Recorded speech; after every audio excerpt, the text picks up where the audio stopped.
Sugeng enjang para adi yuswa, sugeng pepanggihan malih wonten ing renungan padintenan adi yuswa ing dinten Sabtu Legi 11 Oktober 2025. Sumangga dinten punika kita nampi jejer tansah setya. Para adi yuswa, nalika dusun katempuh banjir, tamtu sedaya warga dusun badhe sangkul sinangkul aweh pitulungan. Spontan, tanpa mawang agama, ras, basa, sami aweh pitulungan. Sedaya manunggal saiyek sangkul sinangkul tansah setya aweh pitulungan. Nalika nyerat dhateng Timotius, Paulus nembe kinunjara ing kitha Roma. Paulus rumaos dipun tilar dening para mitranipun. Senajan mekaten, piyambakipun tetep pitados dhateng Gusti.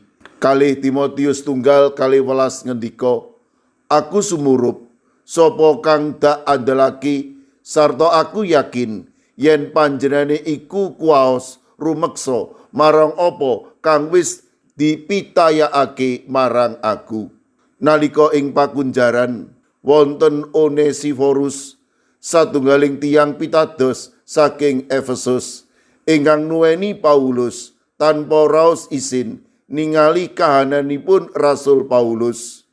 Onesiforus dados tulodo nyata babagan kasetyan lan katresnan dhateng sedherekipun ingkang nembe nandhang sisah.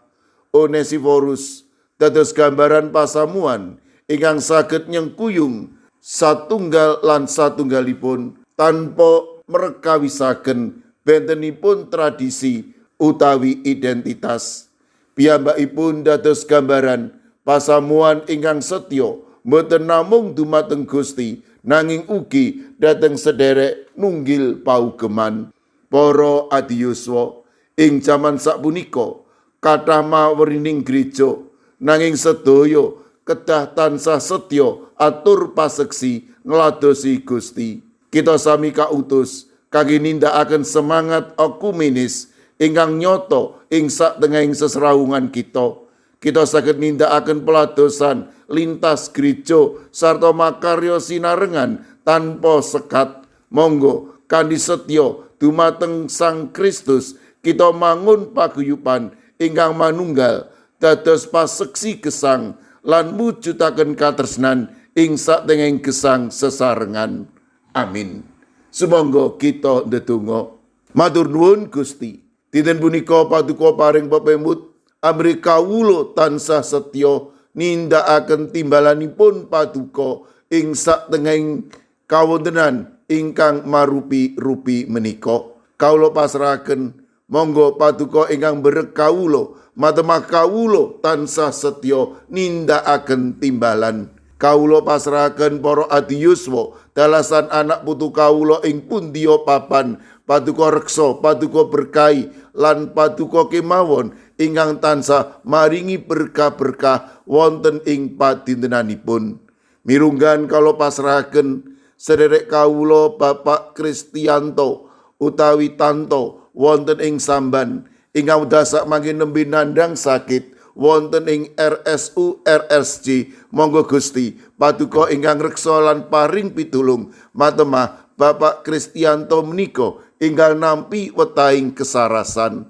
Kawula ugi masrahaken kawontenipun Mbak Cilik ingkang dasak mangke nembe nampeni kemoterapi. Kawula pitados menawi paduka badhe reksa lan paring pitulung matemah lumantar kemonipun menika Mbak Cilik ingkang nampi wetahing kesarasan. Kawula ugi masrahaken Bapak Yohanes Kuncoro GKJ Immanuel Solo ingkang dasak mangke nembe nandhang stroke.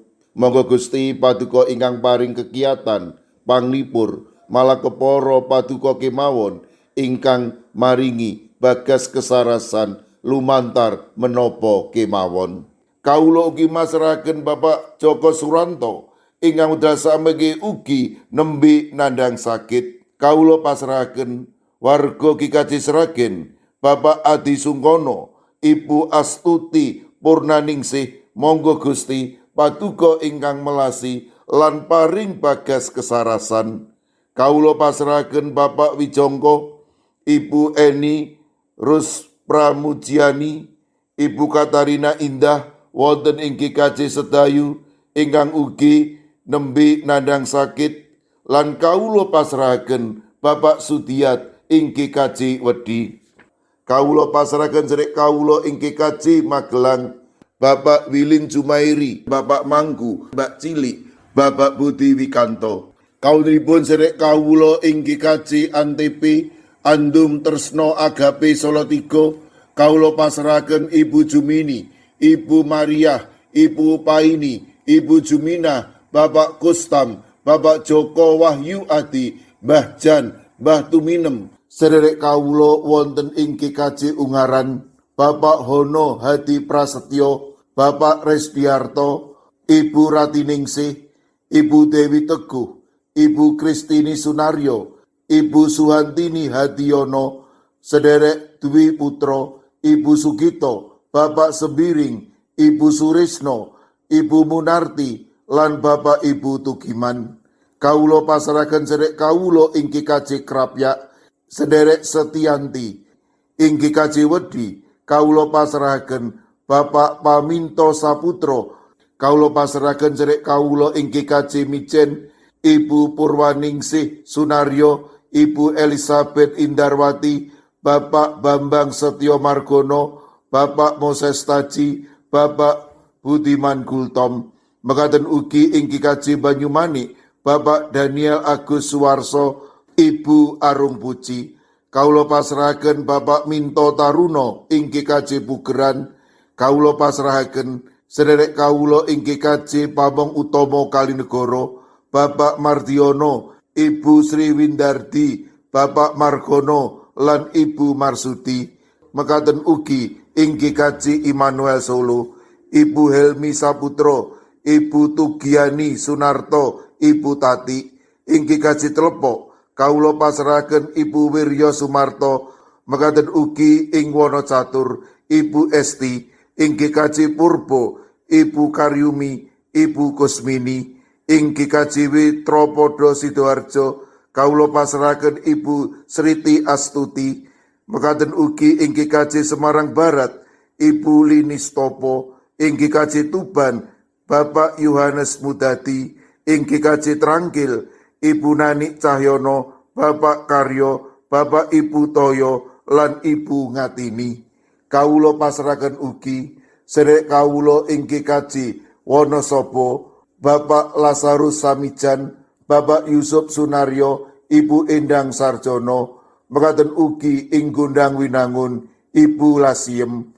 Eyang Sarwito ing GKJ Ngalian, Ibu Wahyono ing GKJ Plengkung, Ibu Apri ing GKJ Canden, Ibu Warsi ing Kemencing, wonten ing Denpasar Bapak Jatmiko, lan ing GKJ Sragen Bapak Warsito Riyadi, Ibu Sumiati, Bapak Suyanto. Kawula pasrahaken sedaya sedherek kawula ingkang nembe nandhang sakit ing pundiya papan, monggo Gusti paduka enggal maringi wetahing kesarasan peparing paduka. Sedaya pandonga lan pasabat kawula pasrahaken wonten ing asta paduka Gusti kawula Yesus Kristus. Amin. Sumangga para adi yuswa kita tutup pepanggihan kita renungan padintenan adi yuswa kanthi ngrepekaken kidung. Sumangga.